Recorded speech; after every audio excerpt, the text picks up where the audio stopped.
దేవునికి స్తోత్రం కలుగును గాక. హల్లెలూయా. చదవబడిన ఈ వాక్యం మనం చూస్తే అర్థమవుతున్న విషయం ఏంటిదనంటే, దేవుని యొక్క కుమారుడైనటువంటి యేసుక్రీస్తు ప్రభుల వారు ఈ లోకమునకొచ్చి తాను ముగించవలసిన సమయము, తాను ముగించవలసిన పనులు అన్నిటినీ ముగిస్తూ వచ్చాడు. అందులో భాగంగా ఇదొకటి.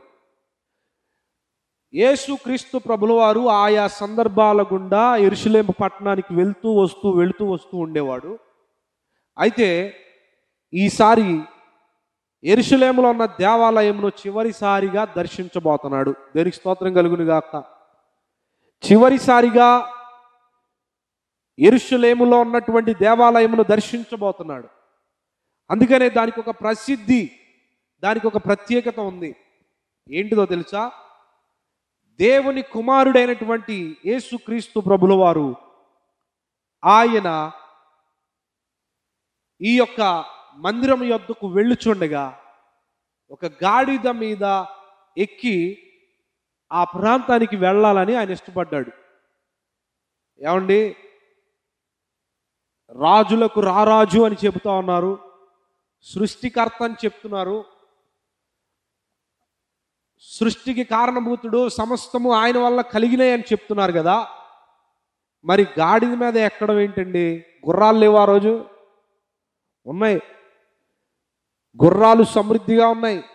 చెప్పాలంటే ఐగుప్తులో ఉన్నటువంటి ఈ గుర్రాలు చాలా ప్రసిద్ధికెక్కిన గుర్రాలు, ప్రత్యేకమైన గుర్రాలు.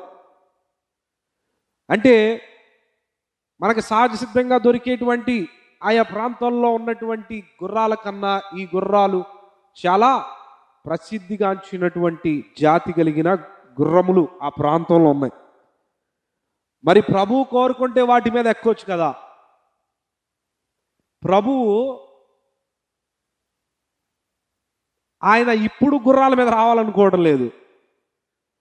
ఆయన రాకడ సమయంలో గుర్రాల మీద వద్దాం అనుకుంటున్నారు. అయితే మరి ఈ లోకంలో ఎందుకు ఆయన గాడిద మీదకి వచ్చాడు? ఈ యెరూషలేములో ఉన్నటువంటి దేవాలయం యొద్దకు వెళ్ళడానికి ఈరోజు ప్రత్యేకత ఏంటి? గుర్రాల మీద వెళ్ళవలసిన అతను లేకపోతే రథాల మీద వెళ్ళాలి కదా. కానీ కట్టబడి ఉన్న ఒక గాడిదని తీసుకొని వస్తాడు. దేనికి స్తోత్రం కలుగును గాక. హల్లెలూయా.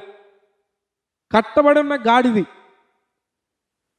గాడిద అనగానే అనేక మందికి అనిపించేది ఏంటో తెలుసా? చిన్న చూపే. ఈ రోజుల్లో గాడిదను చాలా రకాలుగా ఉపయోగిస్తారు. ఎందుకో తెలుసా? బరువులు మోపించడానికి, చెప్పాలంటే ఎవరికైనా అవమానం జరిగించాలి అంటే వాడిని గుండె గీసి గాడిద మీద ఎక్కించాలి అని అంటారు, చూసారా? ఈ లోకంలో గాడిద మీద కూర్చున్నవాడు అవమానించబడ్డాడన్నట్లుగా చూస్తారు. కానీ మన దేవుడు సర్వోన్నతమైన దేవాతి దేవుడే ఆ గాడిద మీద కూర్చుండగా ఆ గాడిదకు ఘనత వచ్చేసింది. దేవునికి స్తోత్రం కలుగును గాక. హల్లెలూయా. మన దేవుడు నడుస్తూ వెళ్ళిన ఆ నేల అద్భుతం.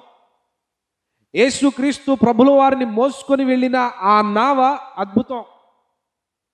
యేసుక్రీస్తు ప్రభుల వారిని చేర్చిన ఆ పడవ అద్భుతం. దేనికి స్తోత్రం కలిగింది కాక. ఈరోజు ఈ గాడిద జీవితం కూడా అద్భుతంగా మార్చబడిపోయింది. దీనిలో దేవుడు అనేకమైనటువంటి విలువైన విషయాలను దేవుడు మనకు బయలుపరుస్తూ ఉన్నాడు. దేవుడు ఈ గాడిదను కట్టబడి ఉన్నది, అయితే ఆ కట్టబడి ఉన్న గాడిదను తీసుకురండి అంటున్నాడు. అదేంటి నువ్వు వెళ్ళి ఏదో చూసొచ్చినట్టుగా మాట్లాడుతున్నావు?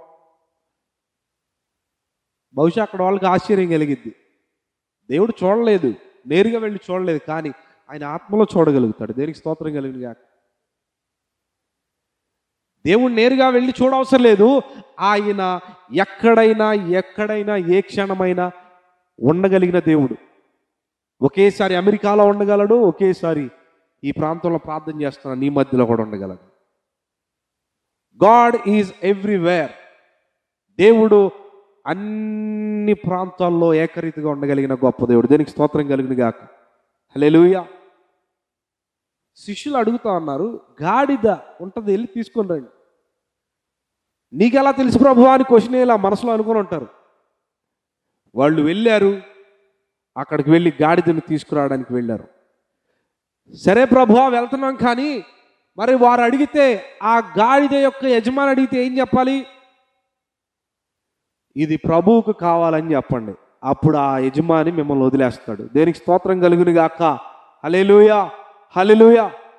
ఈరోజు నీవు ఎంతో ప్రేమగా పెంచుకుంటున్న జంతువుల్లో మేక కానీ, గొర్రె కానీ, లేకపోతే మరి ఆ గేదెలు కానీ, లేకపోతే మరి ఏ పశువునైనా నువ్వు పెంచుకుంటున్నప్పుడు పలానా ఆయనకి కావాలి తీసుకురానంటే ఊరుకుంటారా?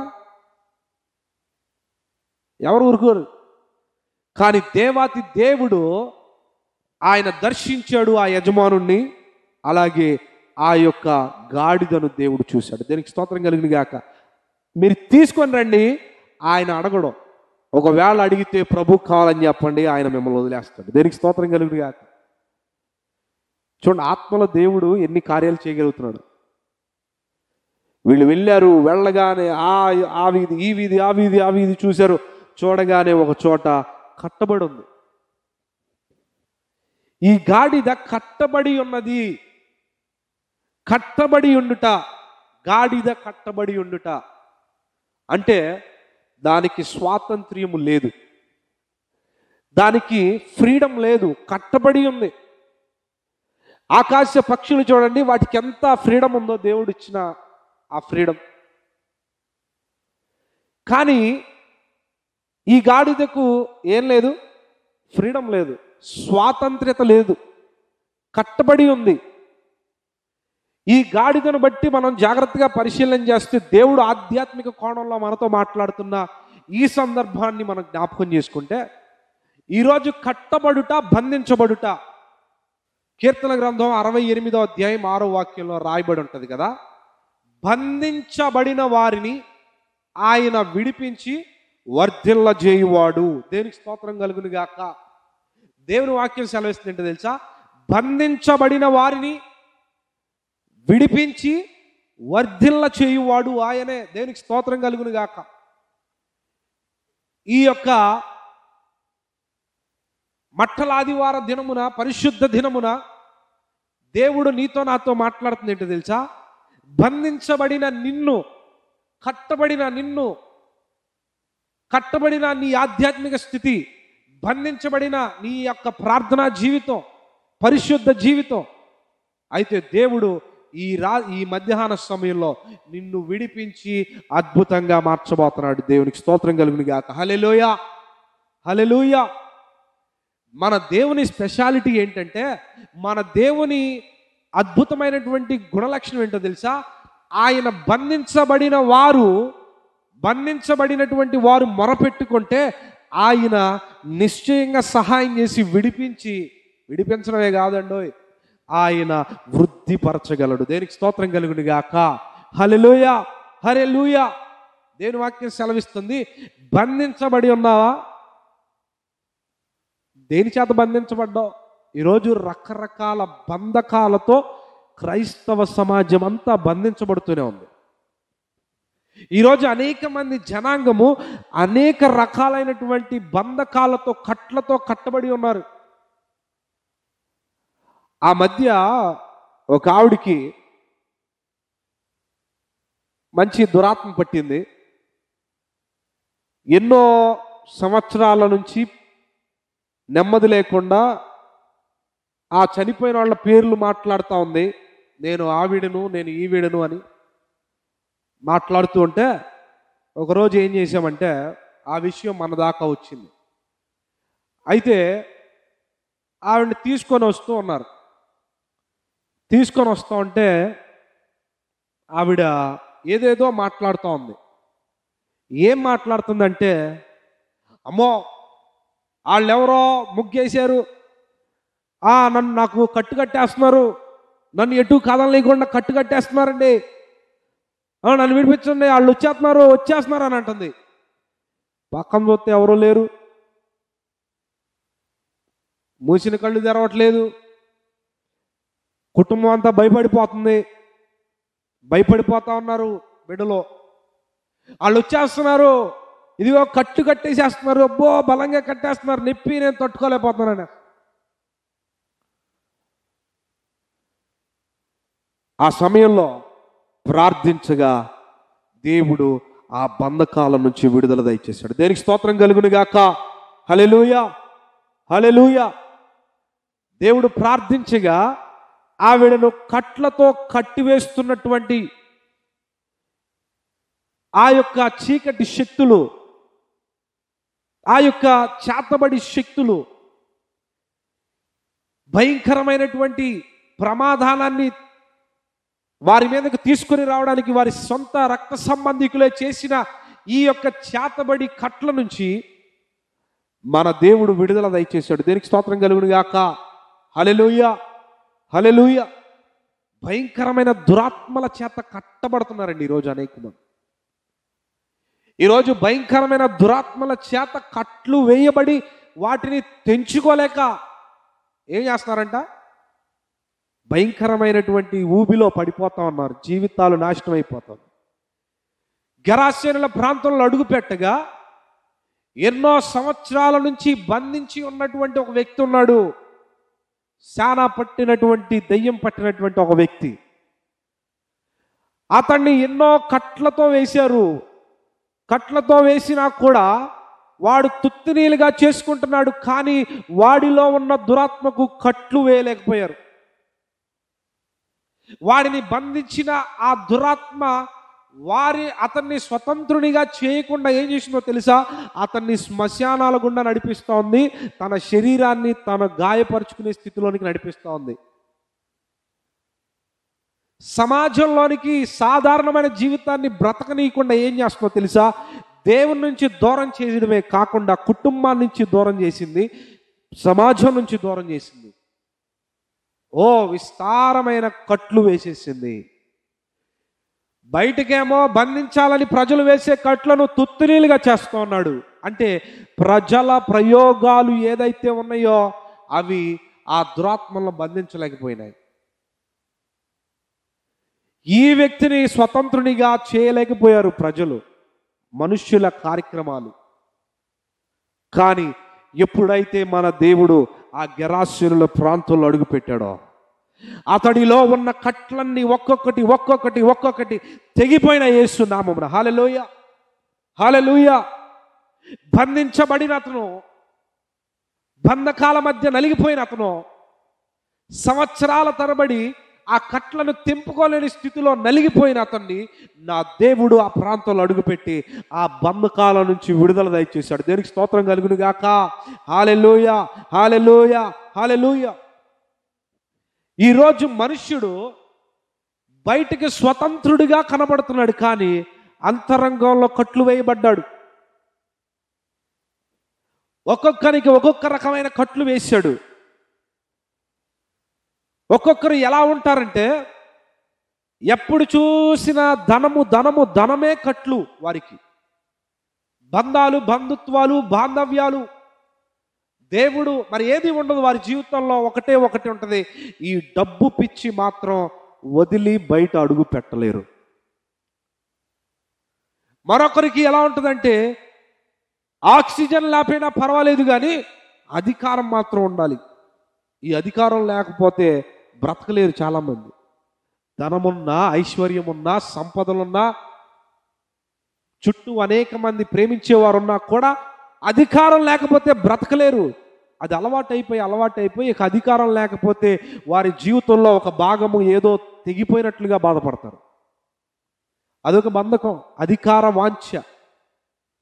ఈరోజు అనేక సంఘాల్లో మాకు అధికారం కావాలండి, మాకు అధికారం కావాలి, మేమే వర్షిప్ లీడర్స్ అండి, మేమే నడిపించడానికి మేమే అన్ని విషయాల్లో ముందుంటామండి అని కొన్ని సంఘాల్లో ఎలక్షన్లు కూడా పెట్టేస్తూ ఉంటారు. ఎలక్షన్లు పెట్టేస్తారు, అదేదో రాజకీయపరమైన ఎలక్షన్స్ కన్నా దారుణంగా ఉంటాయి అవి. మన ఈ మధ్య ఒక సంఘాన్ని చూశాను, అలాగే చూస్తూ ఉంటే ఆ సంఘం ఎదుట పోలీసులు ఉన్నారు. ఏందా పోలీసు వాళ్ళు వచ్చారు ఇక్కడ దాకా, అని ఎంక్వైరీ చేస్తే తెలిసిందేంటో తెలుసా? ఎలక్షన్లు జరిగినాయంట. ఆ పెద్దవాళ్ళకి సంఘ పెద్దలు ఎవరు ఉండాలో, కన్వీనర్గా ఎవరు ఉండాలో, ట్రెజరర్గా ఎలా ఉండాలో, ఎవరు ఉండాలో అని ఎన్నికలు వేసుకుంటూ ఉంటే ఒక వర్గానికి మరొక వర్గానికి భీకరమైన గొడవలు జరుగుతూ ఉన్నాయి అని పోలీసు వారి దాకా తెలిసేసరికి పోలీసుల దగ్గరుండి గొడవలు జరగకుండా ఆరాధన అయ్యేంత వరకు కూడా అక్కడే ఉండి జరిపించారు. ఎంత దౌర్భాగ్యం చూడండి, ఎంత దౌర్భాగ్యం ఇది! అధికారం వాంఛ, ఇదొక కట్టడి, ఇది అపవాది వేసే ఒక బలమైన కట్లు ఇవి.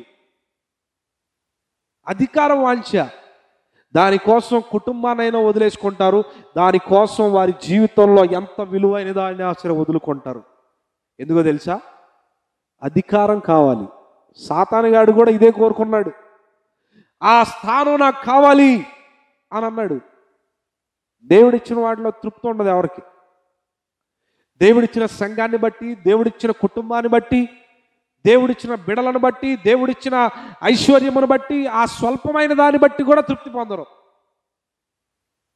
సమృద్ధి ఇచ్చినా కూడా తృప్తి పొందరు. తృప్తి లేని జీవితం. ఇదొక కట్టడి, ఇదొక అపవాది వేసినటువంటి బంధకం. మరికొంతమంది దేవుడు ఆశీర్వదించి అద్భుతంగా హెచ్చిస్తే ఆ వారు తప్ప మరొక ఎవరు కూడా హెచ్చింపబడకూడదో, నా కండ్ల ముందు వారు తగ్గించబడుతూనే ఉండాలి. అందుకోసం వారి నాశనాన్ని, వారి జీవితాన్ని, వారి కుటుంబాన్ని, వారి యొక్క ఆ కాపురాన్ని నాశనం చేసే స్థితుల్లో చాలామంది ఉంటారు ఈరోజు. వారిలో క్రైస్తవులు కూడా ఉండడం ఎంత దౌర్భాగ్యం చూడండి.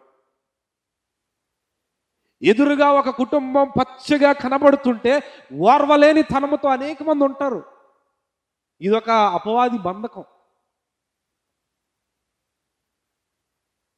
ఇదొక అపవాది యొక్క క్రియ. వారిలో ఎంత సమృద్ధి ఉన్నా వారికి తృప్తి ఉండదు, వారి బిడ్డలు ఎంత ఉన్నతంగా ఉన్నా తృప్తి ఉండదు, వారి కుటుంబం ఎంత హెచ్చింపబడినా వారికి తృప్తి ఉండదు. కారణం, వారి పక్కనున్న వారు కొంచెం హెచ్చింపబడినా తట్టుకోలేరు. ఇదేంటో తెలుసా? ఏమంటారు దీన్ని? అసూయ. అసూయతో బ్రతుకుతారు చాలామంది. నిజంగా ఇటువంటి కట్ల మధ్యలో నీవు ఉంటే మన దేవుడు నిన్ను విడిపించి నిన్ను వృద్ధి చేయడానికి ఇష్టపడుతున్నాడు. దేనికి స్తోత్రం కలిగింది గాక. హల్లెలూయా, హల్లెలూయా. రకరకాల కట్లు, రకరకాల బంధకాలతో నింపబడిపోయారు ఈరోజు అనేక మంది. పరిచర్యలో ఉంటూనే ధనం అనే బంధకంలో ఉన్నవారు అనేక మంది లేరా? ఉన్నారు. పరిచర్యలో ఉంటూనే అనేక బంధకాలలో బంధించబడిన వారు ఉన్నారు. అందులో అధికంగా కనపడేది ఏంటి తెలుసా? ధనం అనే పరిచర్య.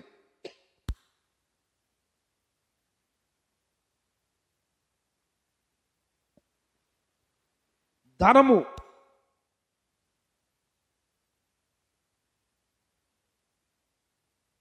ఈ ధనమనే ధనాపేక్ష ఒక కట్లు, ధనాపేక్ష అనే కట్లు. ఇది పరిచర్యలో కూడా చూడడం దౌర్భాగ్యం. చాలామంది పరిచర్యలు అని చేస్తూనే ఉంటారు, కానీ కొంతమంది వలన దేవుని నామం అవమానపరచబడుతుంది. ఏంటో తెలుసా? ఈ ధనాపేక్షే. ఇదొక బంధకం, ఇదొక కట్టు, అపవాది వేసినటువంటి ఒక కట్లు. దేవుని నామం మహిమపరచబడట్లేదు నీ వలన, దేవుని నామం దూషించబడతా ఉంది.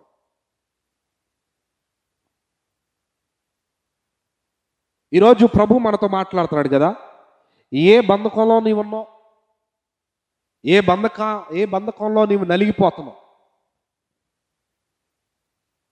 వారంతటా వారు వేసుకునే కట్లు కొన్ని ఉంటాయి, అపవాది వేసే కట్లు కొన్ని ఉంటాయి.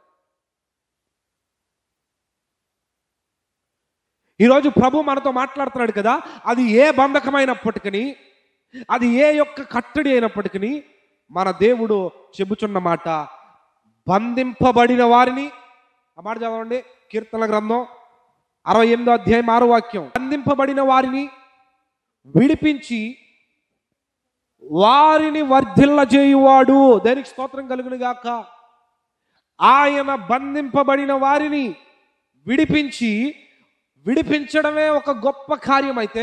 అయితే దేవుడు విడిపించడంతో ఊరుకున్నాడంట, వర్ధిల్ల చేస్తాడంట. దేవునికి స్తోత్రం కలుగును గాక. ఎప్పుడు వర్ధిల్ల చేస్తాడండి? ఏమండి, ఎప్పుడు వర్ధిల్ల చేస్తాడు ప్రభువు చెప్పండి అని అంటే ఒక మాట చెబుతాను చూడండి. కీర్తనల గ్రంథం 34వ అధ్యాయం 4వ వాక్యంలో దేవుడు దావీదును విడిపించిన రీతి చూడగా ఆశ్చర్యం కలుగుతుంది. ఆ మాట చదువుతాను చూడండి.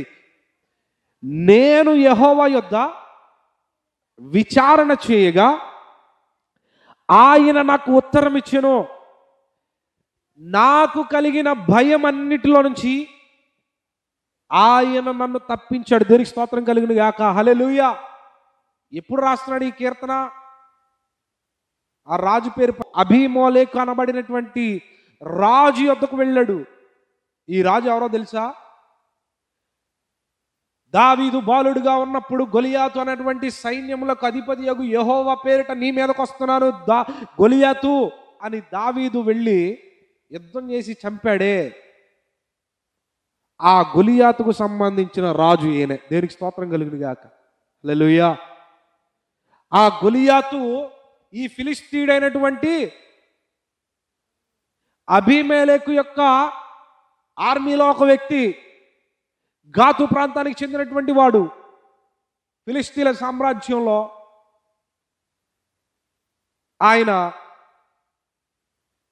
సైనికుడిగా నడిపించబడుతున్నాడు. అయితే దావీదు చేతుల్లో హతమార్చబడ్డాడు. ఈలోపు సౌలు ఈ ఈర్ష్య ద్వారా దావీదును హతమార్చాలని పరిగెత్తిస్తూ దావీదును చంపగోర చూసి ఉన్నాడు. అయితే దావీదు మాత్రం పరిగెత్తుతూ ఎక్కడికి వెళ్తున్నాడో కూడా తెలియక ఎక్కడికి వెళ్ళిపోయాడు తెలుసా? ఆఖరికి శత్రు దేశమైనటువంటి ఫిలిస్తీన్ల చేతిలోనికి వెళ్ళిపోయాడు. ఈ పరిగెడుతున్న సందర్భంలో తిండి లేదు, సరైన నిద్ర లేదు, విశ్రాంతి లేదు, చెప్పాలంటే చక్కటి ఆహారం లేదు, స్నానం కూడా లేదు, శుభ్రత లేదు. గడ్డమంతా పెరిగిపోయి ముఖ కవళికలన్నీ మారిపోతే పరిగెడుతూ అరణ్యముల గుండా వెళుతూ ఉన్నాడు. ఆఖరికి ఎక్కడికి వెళ్ళాడు తెలుసా?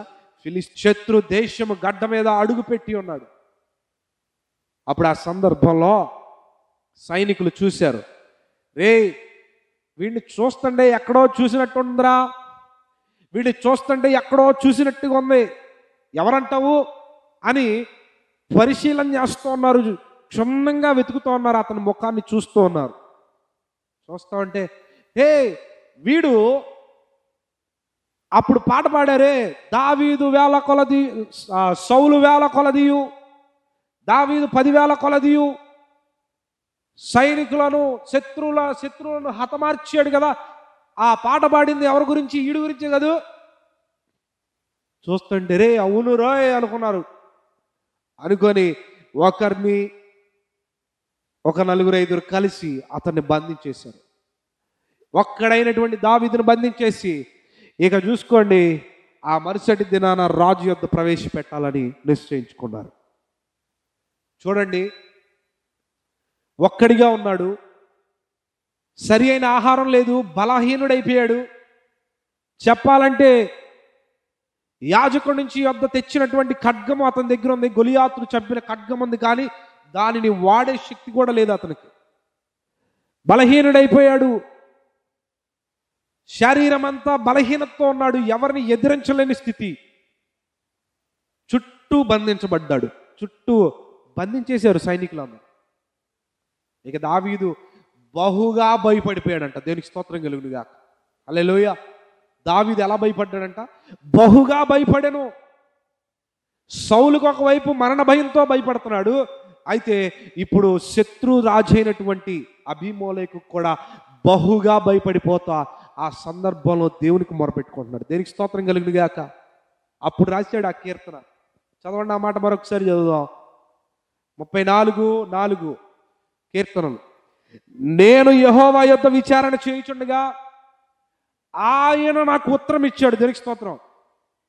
నాకు కలిగిన భయం అన్నిటిలో నుంచి ఆయన నన్ను తప్పించాడు. దేనికి స్తోత్రం కలుగును గాక. హల్లెలూయా, హల్లెలూయా. శత్రువులు చుట్టూ బంధించేశారు, బహుగా భయపడుతున్నాడు. రాజు యొద్ద నిలబెట్టారు. ఇక రాజు అత్యధిక హింసకు గురి చేసి చంపబోతా ఉన్నాడు.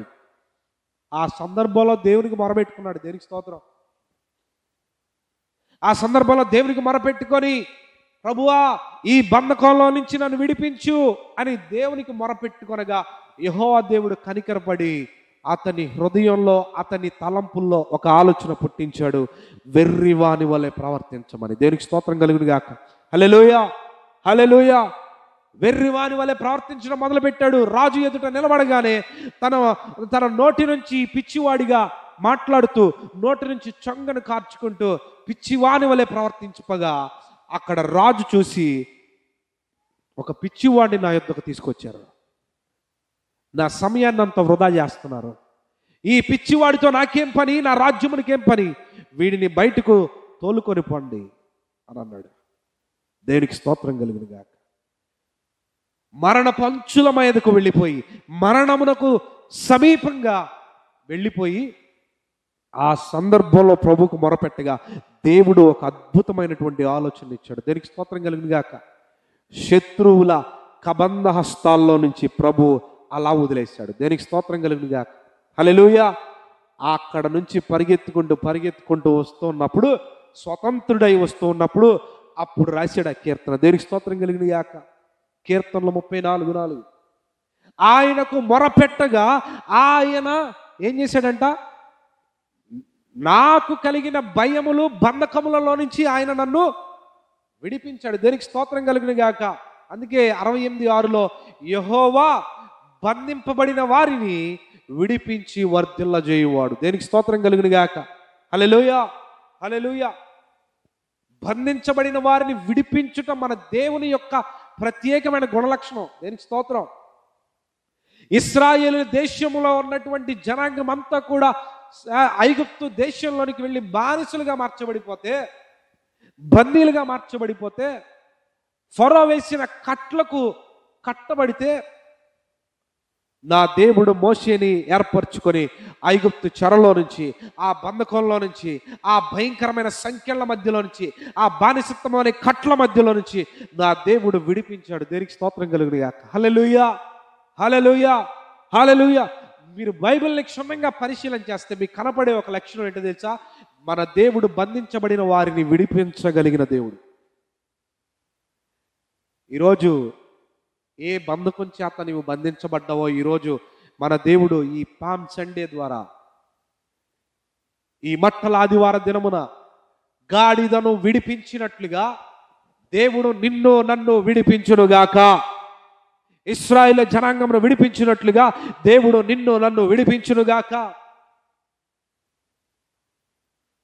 దేవుడు దావీదును బంధకములలో నుంచి, శత్రువుల విడిపించినట్లుగా నిన్ను నన్ను విడిపించునుగాక యేసు నామమున. హల్లెలూయా, హల్లెలూయా. మన దేవుడు విడిపించే దేవుడు. చెప్పండి అన్నమాట. మన దేవుడు విడిపించే దేవుడు. మన దేవుడు వృద్ధిపరిచే దేవుడు. దేనికి స్తోత్రం. ఇశ్రాయేలులను విడిపించడమే కాదు, వర్ధిల్ల చేశాడు. దేనికి స్తోత్రం. పాలు తేనెలు ప్రవహించే దేశంలో అడుగు పెట్టారండి. ఇప్పటికీ ఆ దేశం పాలు తేనెలు ప్రవహించే దేశమే యేసు నామమున. హల్లెలూయా. ఎప్పటికీ ప్రపంచంలోని అగ్రికల్చర్ మొత్తం ఇజ్రాయెల్ దేశం నుంచి తెచ్చుకున్నటువంటి టెక్నాలజీయే ఈరోజు ప్రపంచ దేశాల్లో అగ్రికల్చర్ రంగంలో ఉన్నతంగా ఉంది. అక్కడ ఫలించే ఫలాలు, అక్కడ పండే పంటలు ఎంతో శ్రేష్టం. దేనికి స్తోత్రం కలుగును గాక. ఉండడానికి ఎంత ఉంటుందండి? సరిగ్గా తిరిగి చూస్తే హైదరాబాదు ఒక రాష్ట్రం అంతా ఉంటుంది మహా అయితే. రాష్ట్రం కన్నా తక్కువే చెప్పాలి. ఇంకా అంత చిన్న దేశం నుంచి ఈరోజు ప్రపంచ దేశాలు వృద్ధిపరచబడుతున్నాయి. అలాగే నా వ్యక్తిత్వం నుంచి, నా జీవితం నుంచి అనేకులు ఆశీర్వదించబడుదురుగాక. దేనికి స్తోత్రం కలుగును గాక. హల్లెలూయా, హల్లెలూయా. ఇజ్రాయేల్ దేశం చిన్నదే. ఈరోజు నీవు చిన్నవాడివే. ఈరోజు నీ స్థితిగతులు కూడా చాలా స్వల్పమే. ఈరోజు నీ సంఘం కూడా చాలా చిన్నదే. ఈరోజు నీ స్థితిగతులు చాలా స్వల్పమైనవే, అయితే నా దేవుడు నిన్ను బట్టి ప్రపంచానికి దీవెనకరంగా మార్చబోతున్నాడు. దేనికి స్తోత్రం కలుగునుగా. నిన్ను విడిపించి, నిన్ను వృద్ధిపరిచి, నీ ద్వారా అనేకులు మేలు పొందుకున్నట్లుగా మార్చబోతున్నాడు ఈ మధ్యాహ్న సమయంలో. దేనికి స్తోత్రం. హల్లెలూయా. నమ్మిన వారు గట్టిగా హల్లెలూయా చెప్తాం. హల్లెలూయా, హల్లెలూయా, హల్లెలూయా, హల్లెలూయా. మన దేవుడు అంట శోధింపబడిన వారిని మార్గం చూపించి విడిపించే దేవుడు అంట. శోధించబడుతున్నాడు ఎవరి ద్వారా అంటే అబీమెలెకు సైన్యముల ద్వారా శోధించబడుతున్నాడు దావీదు. దేవుడు ఒక చక్కటి మార్గాన్ని చూపి, దావీదు యు కెన్ గో నౌ. బా, ఈరోజు దేవుడు నీకు కూడా నీ బంధకాల్లో నుంచి దేవుడు విడిపించడానికి ఒక చక్కటి మార్గాన్ని ఈ మధ్యాహ్న సమయంలో నీకు చూపిస్తున్నాడు. నీ బంధకాలను విడిపించుకోవడానికి ఆయన వైపు చూచి ఆయన వేడుకుంటే నా దేవుడు ఒక మార్గాన్ని చూపిస్తున్నాడు. My son, this is your way, you can go now అని చెప్తాడు దేవుడు. దేనికి స్తోత్రం కలిగిన గాక. హల్లెలూయా, హల్లెలూయా. మన దేవుడు మార్గమును చూపే దేవుడు. దేనికి స్తోత్రం. శోధింపబడు వారికి మార్గము చూపించి తప్పించువాడవని, శోధింపబడు వారికి మార్గము చూపించి తప్పించువాడవని, నా సిలువ మోయుచు నీ సిలువ నీడను విశ్రమింతును అంతము వరకు, నా సిలువ మోయుచు నీ సిలువ నీడలో విశ్రమింతును అంతము వరకు. హల్లెలూయా, స్తోత్రం.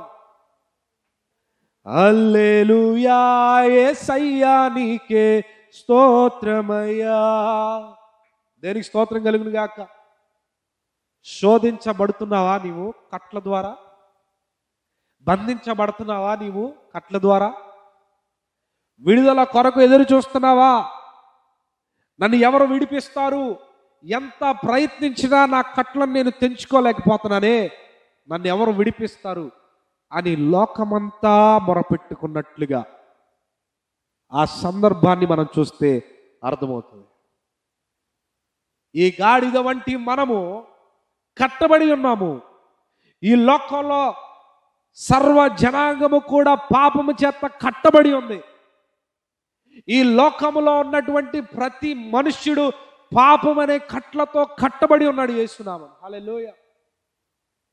అయితే సర్వోన్నతమైన దేవుడు, సర్వాధికారము కలిగిన దేవుడు, బంధింపబడిన వారిని విడిపించే దేవుడు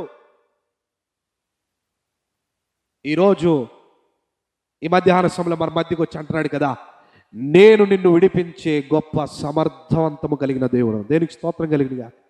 నిన్ను నిర్మించిన దేవుడును, నిన్ను సృష్టించిన దేవుడును, నీ కొరకు ప్రాణం పెట్టిన దేవుడునైనా నేనే నీ బంధకాలు విడిపించగలను. దేవునికి స్తోత్రం కలుగును గాక. హల్లెలూయా, హల్లెలూయా. ఈరోజు ప్రతి బంధకము యేసు నామమున విప్పబడును గాక. యేసు అపవాది చేయవలసి, అపవాది ఏదో నిన్ను చేయాలని కట్లు కట్టి నిన్ను హింసించాలని, శ్రమకు గురి చేయాలని, నిన్ను నాశనం చేయాలని చూస్తున్నాడేమో. అయితే నా దేవుడు నిన్ను అలా జరగనీయకుండా ఆయన అడ్డుగా నిలిచి ఉన్నాడు. దేనికి స్తోత్రం కలుగును గాక. నీకు అలా జరగనీయడానికి ఇష్టపడట్లేదు నా దేవుడు. నీవు ఒక్కటే చేయాలి. ఏంటో తెలుసా? నా బంధకాల నుంచి నన్ను విడిపించే దేవా, నాకు సహాయం చేస్తావా ప్రభువా అని అడగడమే ఆలస్యం. దేనికి స్తోత్రం. అడిగితే ఏమైపోయింది? హృదయంలో ఉంటుంది అనేక మందికి, కానీ ప్రభువా నా బంధకాలు విడిపించు ప్రభువా అని అడగలేరు. ఆ యేసు ప్రభు గొప్పడండి, యేసు ప్రభు గొప్పడండి అంటారు, కానీ ఆయన ఏదైనా చేయగలిగిన సమర్థుడు, నీ జీవితంలో అద్భుతం చేయగలడని చెబితే కొంతమంది నమ్మరు.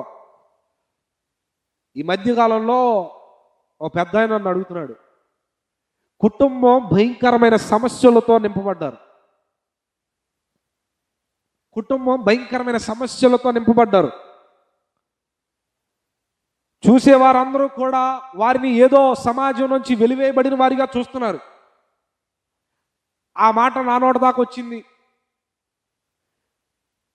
చెప్పాలంటే ఆయన గురించి నాకు కల కూడా వచ్చింది. ఎందుకు వచ్చిందో కూడా తెలియదు.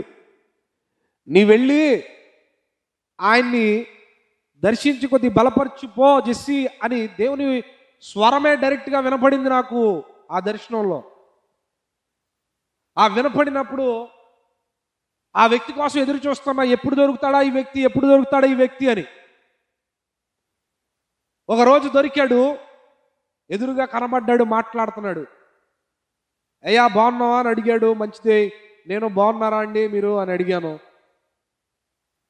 అయితే నేను ఒకటి చెప్పా, ఫలానా సమస్యతో మీరు బాధపడుతున్నారంట కదా, చాలా బాధ కలుగుతుంది. అయితే మీ జీవితంలో ఎవరు అద్భుతం చేయలేకపోయారా? అవును, ఎవరు చేయలేకపోయారు. అవును, ఎవరు నడిపించట్లేదు. ఎవరో అదిగో అది ఇది అన్ని కార్యక్రమాలు చేస్తున్నాం, ఖర్చులు పెడుతున్నాం, కానీ ఉపయోగం ఉండట్లేదు. ఏం చేస్తాం, నా బ్రతికిలా అయిపోయింది, అనవసరంగా నేను ఇలా ఇబ్బందులు పడతా ఉన్నాను అని ఎంతో వేదనతో బాధపడుతూ ఉన్నాడు. ఒక పురుషుడు కన్నీటి పర్యంతరమయ్యాడు. నేను చెప్పాను ఒక మాట, మీరు ఎంతమంది ద్వారా మీరు వెళ్ళినా సహాయం పొందుకున్నా, వారి ద్వారా ప్రయత్నాలు చేయించినా పని అవ్వలేదా? అయితే నా దేవుడు చేయగలిగిన సమర్థుడు. దేనికి స్తోత్రం కలుగును గాక. హల్లెలూయా. ఆ మాట చెబుతా ఆయన అంటున్నాడు, మరి ప్రభు అని అడ్డం పడతాడంటావా ఈ పనికి అని అంటున్నాడు. అడ్డం పడతాం ఏంటండి? అదే ఈ కష్టంలోంచి విడిపించడానికి అడ్డం పడతాడంటావా అంటున్నాడు. నా దేవుడు అడ్డం పడబట్టే కదా ఈరోజు ఎంతమంది, ఇన్ని కోట్ల మంది ప్రజలు ప్రపంచవ్యాప్తంగా నమ్ముకొని ఆయన కృపలో వర్ధిల్లుతున్నారని చెప్పారు. దేనికి స్తోత్రం కలుగును గాక. ఈరోజు ప్రపంచం అంతా ఆయన కొనియాడుతుందంటే నీ పాపమునకు అడ్డుగా నిలబడ్డాడు కదా. అలాగే నీ సమస్యకు కూడా అడ్డుగా నిలిచి నీ సమస్యను నీ నుండి దూరం చేయగలిగిన నా దేవుడు ఖచ్చితంగా నీకు సహాయం చేయగలడు. ఆ మాట చెబితే ఆయన ఏమన్నాడు తెలుసా? చూద్దాం అయితే, ప్రార్థనలో బలంగా పెట్టు అంటున్నాడు. కానీ ఆ మనిషి మాత్రం ప్రార్థనకు రావట్లేదు. చూడండి, హృదయంలో అనేక మందికి యేసు ప్రభు కూడా గొప్ప దేవుడే అని అంటారు, కానీ ఆయన కార్యసిద్ధి కలుగజేయవాడు అని నమ్మలేరు కాబట్టి వారి జీవితంలో కార్యం చూడలేరు. కానీ దావీదు నిశ్చయంగా తెలుసు, ఆపత్కాలంలో నమ్ముకొనదగిన సహాయకుడని, బంధింపబడిన వారిని విడిపించగలడని ఈ దావీదుకు చాలా అద్భుతంగా తెలుసు. అందుకే ఆయన బంధించబడినప్పుడు అబీమెలెకు దగ్గర విజ్ఞాపన చేసి ఆ శత్రువుల మధ్యలో ఉండే చిన్న ప్రార్థన చేశాడు. దేవుడు అద్భుతంగా శత్రువుల మధ్యలో నుంచి ఇలా బంధించబడిన వారిని ఇలా విడిపించి యూ కెన్ గో నౌ అని చెప్పాడు దేవుడు. దేనికి స్తోత్రం కలుగును గాక.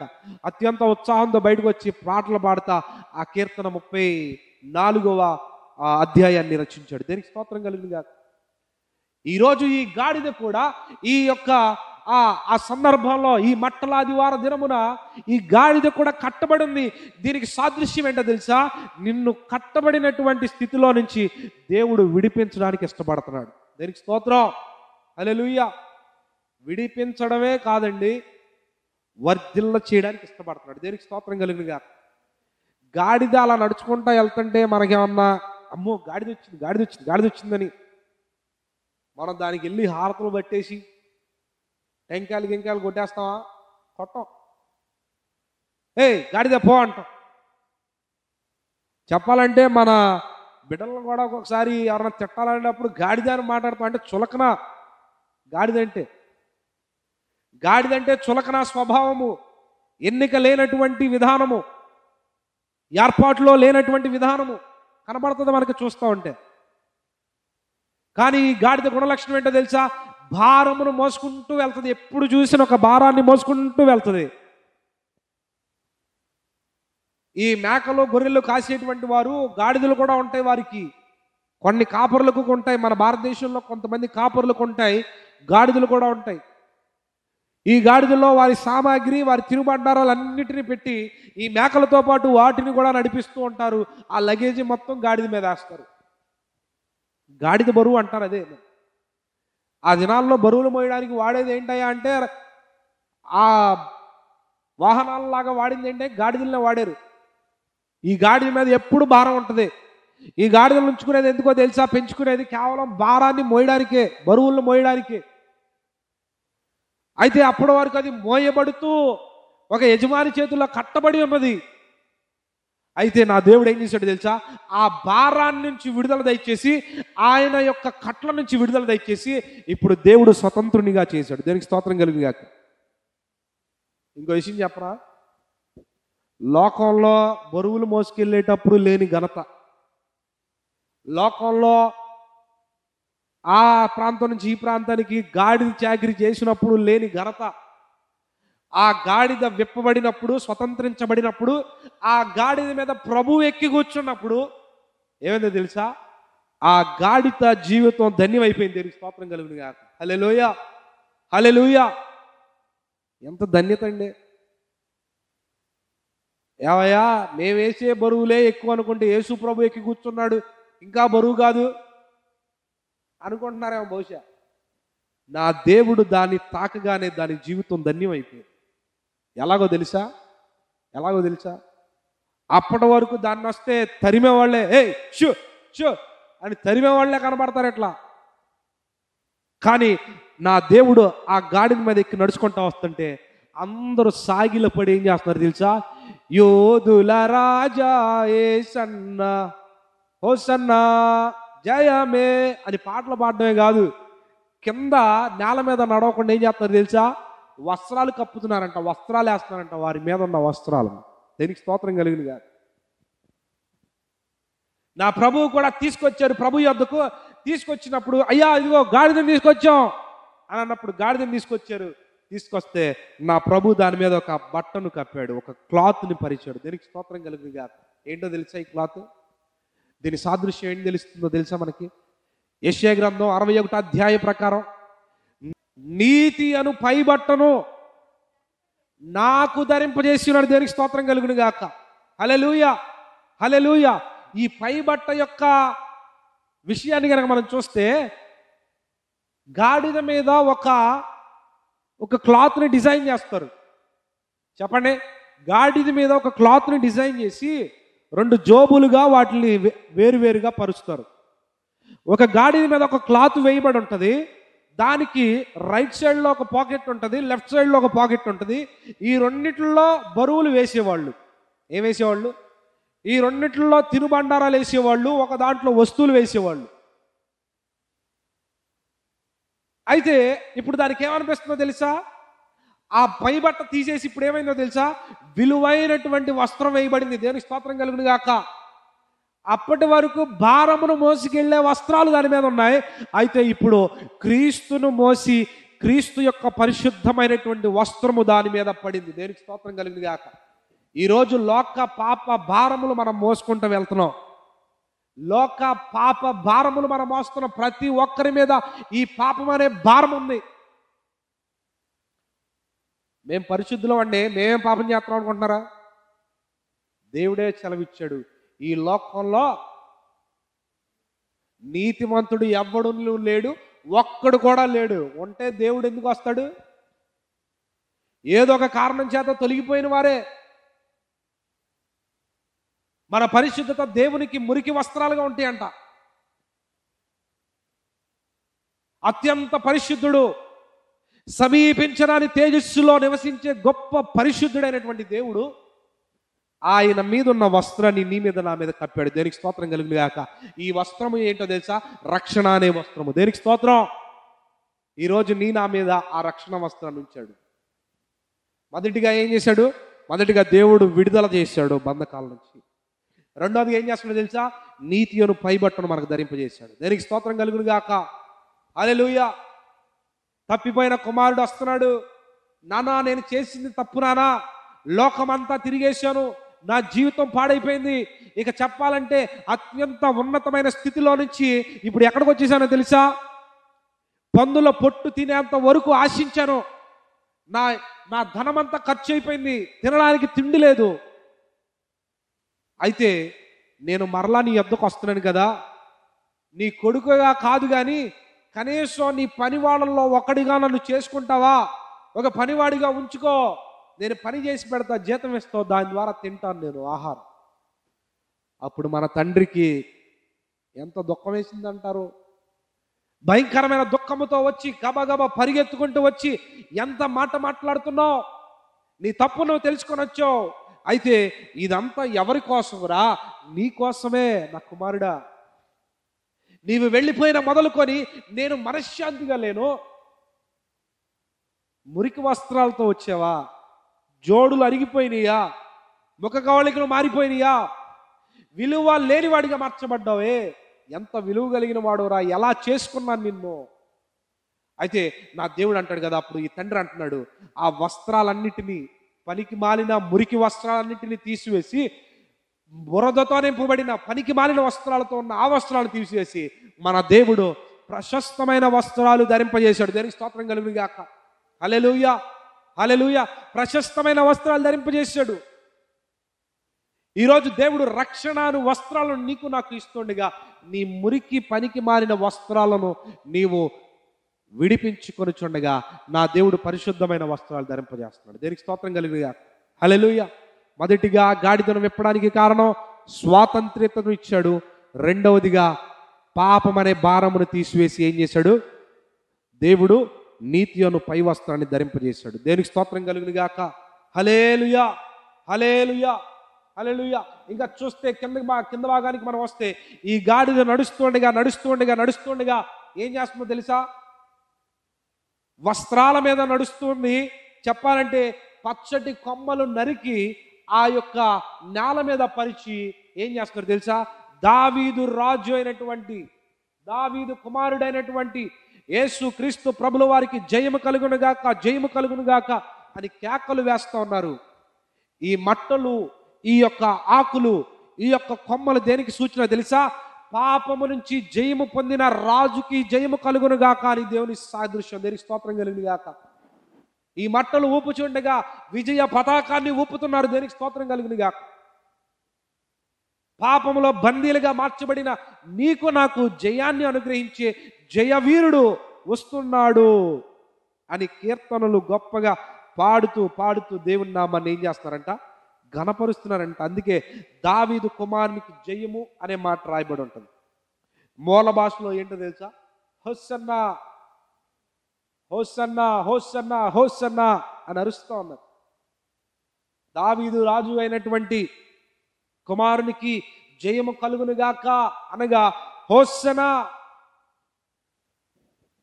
ఈరోజు దేవుడు మనలను కూడా విజయంలోనికి నడిపిస్తున్నాడు. దేనికి స్తోత్రం కలుగునుగాక. ఈరోజు నీవు నేను ఆయన కుమారుడిగా మార్చబడ్డాం, కుమార్తెగా మార్చబడ్డాం. దేవుడు ఆ దినాన 2023 సంవత్సరాలు అవుతుంది ప్రభు ఈ లోకానికి వచ్చి, ఆ దినాన చేసిన కార్యం ఏంటో తెలుసా, దేవుడు నిన్ను విజయాన్ని గుండా నడిపించడానికి ఆయన విజయాన్ని అనుగ్రహించాడు. ఆయన జయించాడు. ఆయన జయించి మనకు జయాన్ని అనుగ్రహించాడు. దేనికి స్తోత్రం కలుగును గాక.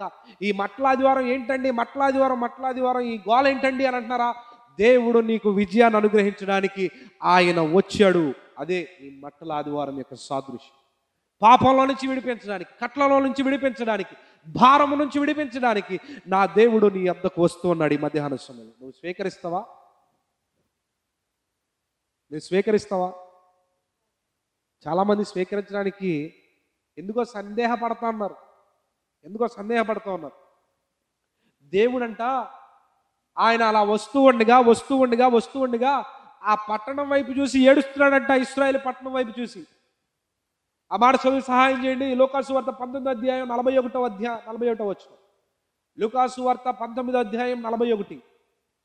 ఆయన పట్టణమునకు సమీపించుచుండగా దానిని చూచి దాని విషయమై ఏడ్చి, నీవును ఈ నీ దినమందైనను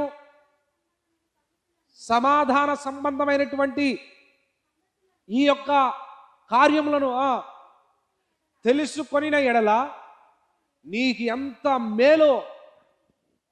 కానీ దుఃఖించాల్సిన విషయం ఏంటిదంటే, నీ కన్నులు మరుగు చేయబడ్డాయి. నీ కన్నులకు ఈరోజు అనేక మంది జనాంగానికి ప్రభు వచ్చాడండి, నిన్ను విడిపించడానికి, నిన్ను గొప్ప చేయడానికి, నిన్ను స్వతంత్రునిగా మార్చడానికి, పాపం అనే భారం నీ మీద నుంచి తీసివేయడానికి ఆయన ఎంతో ప్రయాసపడ్డాడు. ఇదిగో నీ మధ్యలోనికి వస్తున్నానే, ఏవో యెరూషలేమా, ఇశ్రాయేలు జనమా, మీ కనులు ఏమైపోయినాయి తెలుసా? మూయబడిపోయినాయి. ఈరోజు అనేక మంది జనుల యొక్క నేత్రములు మూయబడ్డాయి. అందుకే నా దేవుడు ఏడుస్తున్నాడంట, దుఃఖపడుతున్నాడంట, బాధపడుతున్నాడంట. దేవుడు ఎంతో వేదన పడుతూ ఉన్నాడు. చివరిసారిగా ఆ పట్టణాన్ని, ఆ దేవాలయాన్ని దర్శించబోతున్నాడు. ఈరోజు బహుశా చివరిసారిగా నిన్ను నన్ను దర్శిస్తున్నాడేమో. మార్పు చెందితే నీవు ధన్యుడు. ఎంత ధన్యుడు అవుతావు తెలుసా? ఎంత ధన్యురాలు అవుతావు తెలుసా? ఈ సువార్త, ఈ శుభవార్తను, ఆయన ఇచ్చిన ఈ జయమును పొందుకోకుండానే నీవు బహుశా మరణిస్తావేమో. అయితే నీవు మరణించే లోపే ఈ వాక్కును వింటే, తెలుసుకుంటే ఎంత ధన్యత నీకు, ఎంత ధన్యత. కానీ దుఃఖించాల్సిన విషయం ఏంటంటే, అనేకులు క్రీస్తు ఇస్తున్న ఈ సువర్తమానాన్ని గ్రహించకుండానే మరణిస్తున్నారు, కాలగర్భంలో కలిసిపోతున్నారు. నా దేవుడు అందుకని దుఃఖిస్తున్నాడు. ఈ రాత్రి ప్రభువు నా మనోనేత్రంలో తెరువునుగాక. ఈ రాత్రి, ఈ మధ్యాహ్న సమయంలో దేవుడు నా మనోనేత్రంలో తెరవునుగాక. మరి ఎందుచేత నీ నేత్రములు మూయబడి ఉన్నాయో, ఈ మధ్యాహ్న సమయంలో మన దేవుడు నీ నేత్రములు తాకుచుండగా ప్రతి మూయబడిన నేత్రము, మనోనేత్రములు తెరవబడునుగాక యేసునామమున. హల్లెలూయా, హల్లెలూయా. ఈరోజు ప్రభు అంటున్నాడు కదా, ఎవరు ఇశ్రాయేలులు విశ్వసించలేక ఏమైపోతున్నారంట? వారి కనులకు గుడ్డితనం ఏర్పడిపోయిందంట. మన దేవుడు నిన్ను విడిపించడానికి ఈ ఈస్టర్, ఈ యొక్క మట్టల ఆదివార దినమున ప్రభు నీ యొద్దకు వస్తూ ఉన్నాడు. ఆయన అంగీకరిస్తావా?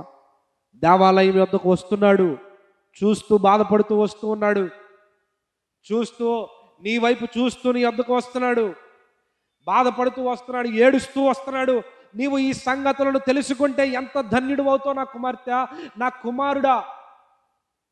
ఈ సంగతులను నీవు తెలుసుకుంటే ఎంత ధన్యురాలు, ఎంత ధన్యుడు అవుతావు అని ఏడుస్తూ ఆయన దుఃఖపడుతూ నీ ఎద్దుకు వస్తుండగా, ఈ మధ్యాహ్న సమయంలో మనం గ్రహించుదుముగాక, ఆయనను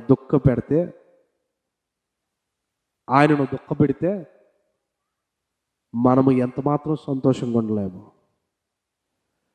ఆయన దుఃఖపడితే మనకు ఎంత మాత్రం మంచిది కాదు మన విషయాల్లో. అయితే మన దేవుడు మనలను బట్టి దుఃఖపడుతుండగా మనం గ్రహించుదుముగాక యేసునామమున. ప్రార్థన చేసుకుందాం తలలో వంచి. ఈరోజు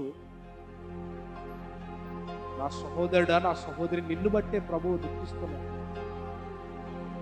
ఇన్ని అద్భుత కార్యాలు, ఇన్ని విలువైనటువంటి శ్రేష్టమైనటువంటి మాటలు నీకు వినబడుతున్నా నీవు గ్రహించలేని మనోనేత్రంలో మూయబడిన వాడిగా, ఓ ఇశ్రాయేలు జనమా, నీ మధ్యలోనికి నేను వస్తున్నాను. కానీ ఈ సంగతులన్నీ నువ్వు తెలుసుకొని గ్రహించి వాటి ప్రకారంగా నడుచుకుంటే మీరు ఎంత ధన్యులు. కానీ నీ నేత్రములు మూయబడ్డాయా? నా నేత్రములు మూయబడ్డాయేమో. ప్రభువు ఈ మట్టల ఆదివార దినమున సంఘాలలో ఈత కొమ్మలతో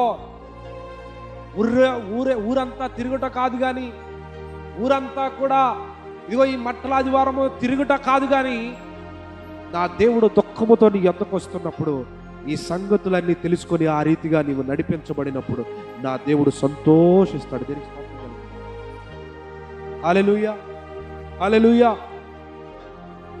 ఎప్పుడో 2000 సంవత్సరముల క్రితమే ప్రభు సిలువ వేయబడితే కొంతమంది ఏం చేస్తున్నారంటే, ప్రభువుని ప్రతి సంవత్సరం ఈస్టర్ దినాలని, 40 రోజు దినాలని మరలా సిలువ వేస్తున్నారు. అందుకే రోమా పత్రికలో 6వ అధ్యాయం 10వ వాక్యం ఉంటుంది కదా, ఆయన మన పాపముల నిమిత్తం ఒక్కసారే చనిపోయింది. ఆ విషయాన్ని నువ్వు జ్ఞాపకం చేసుకుని 40 రోజులు మాత్రమే భక్తి చేస్తే కాదు కానీ, సిలువ నీ ఎదుట నిత్యము నీవు మరణించేంత వరకు నీ ఎదుటే ఉండాలి. దేనికి స్తోత్రం కలుగునుగాక. నీవు పాపం చేసేటప్పుడు ఆ సిలువ కనపడాలి, నీవు అబద్ధం ఆడేటప్పుడు ఆ సిలువ కనపడాలి, నీవు మోసం చేస్తున్నప్పుడు ఆ సిలువ కనపడాలి, నువ్వు ఆ భూత చిత్రాలు చూస్తున్నప్పుడు సిలువ కనపడాలి, నీవు వేషధారణ చేస్తున్నప్పుడు ఆ సిలువని ఎదుట కనపడాలి.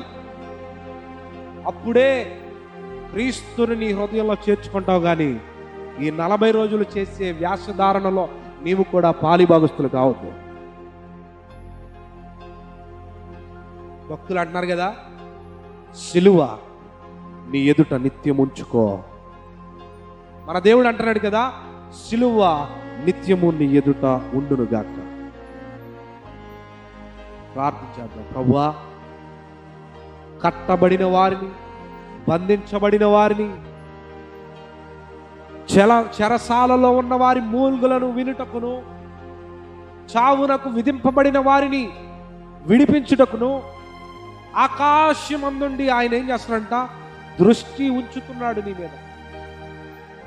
మన దేవుని గుణలక్షణం ఏంటో తెలుసా? బంధించబడిన వారిని విడిపించడం ఆయన ప్రత్యేకత. దేవునికి స్తోత్రం కలుగునుగా. ఈరోజు నీవు బంధించబడుతున్న ప్రతి బంధకంలో నుంచి నా దేవుడు నిన్ను విడిపించునుగాక. నీ కుటుంబము ఎందుచేత బంధించబడిందో, ఆ వ్యక్తుల ద్వారా బంధించబడిందా, ఆ స్త్రీ ద్వారా బంధించబడిందా, నీ కుమారుడు బంధించబడ్డా, నీ కుమార్తె బంధించబడ్డారా? అయితే నా దేవుడు విడిపించడానికి సమర్థుడు. దేనికి స్తోత్రం కలుగునుగాక. దావీదు అడుగుతున్నాడు కదా, ప్రభువా ఈ బంధకంలో నుంచి నన్ను విడిపించన్నప్పుడు నా దేవుడు అద్భుతంగా విడిపించాడు. ఈరోజు నీవు కూడా నా దేవుడిని అడిగితే ఆయన నిశ్చయంగా విడిపించడానికి ఆయన ఇష్టపడుతున్నాడు. దేనికి స్తోత్రం కలుగుగా. ప్రభువా ఎందుకు పనికిరా నన్ను వాడుకొని నిలబెట్టిన విధానానికి నీకు మహిమ చెల్లిస్తుంది. ఎందుకు పనికిరా నన్ను వాడుకొని నిలబెట్టిన విధానానికి నీకు మహిమ చెల్లిస్తుంది. ఈ వాక్యం నా మా హృదయాల్లో ఫలవర్తిగా మీరు మార్చి, వెత్తబడిన ఈ వాక్యం నీ బిడ్డల జీవితాల్లో వర్ధిల్లింపజేసి వాక్యానుసారంగా జీవించే కృపను దయచేయమని ప్రార్థిస్తుంది. ఇంతవరకు తోడైన విధానం బట్టి మహిమ చెల్లిస్తుంది. మమ్మల్ని మేము తగ్గించుకొని, నేల మట్టుకు తగ్గించుకొని మిమ్మల్ని హెచ్చిస్తూ ఉండగా మీరే గొప్ప మహిమ పొందుకోనమని నజరేయుడైన యేసయ్య అతి శ్రేష్టమైన నామమున ప్రార్థించి అడిగి పొందుకొని ఉన్నాము తండ్రి. ఆమేన్, ఆమేన్. మన తండ్రి అయిన దేవుని ప్రేమ, కుమారుడైన యేసుక్రీస్తు వారి యొక్క కృప, పరిశుద్ధాత్మ దేవుని యొక్క అన్యోన్య సహవాసం కూడి ఉన్న మనకును సకల పరిశుద్ధులకు ఆయన రాకడ పర్యంతం సదా తోడేండి నడిపించునుగాక. ఆమేన్, ఆమేన్, ఆమేన్.